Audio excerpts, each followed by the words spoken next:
आज सकाळी माझ्या घरून जेव्हा माझ्या ड्युटीच्या ठिकाणी निघालो होतो, मी लोहा तालुक्यामध्ये माळापूर येथे डॉक्टर या पेशाने व्यवसाय करतो. तिथून घरून निघालो असताना रस्त्यामध्ये थोडी ट्रॅफिक जमा झाली होती. ट्रॅफिक जमा झाली असताना एक इसम माझ्या समोर आला. इसम समोर येऊन माझ्यावर त्यानं दमदाटी केली. हे गाडी लवकर काढ इथून, इथं किती वेळ थांबणार आहेस तू, तुला बघायची का, लवकर जा इथून. आणि तो असं बोलत बोलत डायरेक्ट माझ्या अंगावर हाणमारी करायला आला. माझ्या गाडीवर चढला. त्यांनी मला 2-4 हातपायी पण केलेली आहे. आता त्यासाठी मी रस्त्यातून येत असताना तो माझ्या गाडीवर चढलेला होता आणि वरून मला मारहाण करत होता.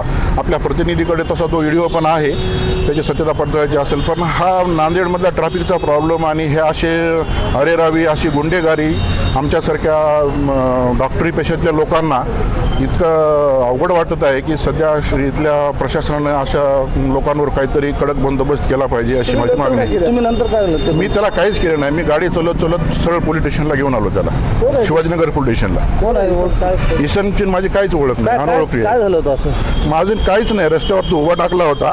उभा टाकल्यानंतर मी फक्त हॉर्न दाबलं होतं गाडीचं. हॉर्न कसं काय दाबला म्हणून तो माझ्या अंगावर आला आणि मला हाणामारी करायला लागला.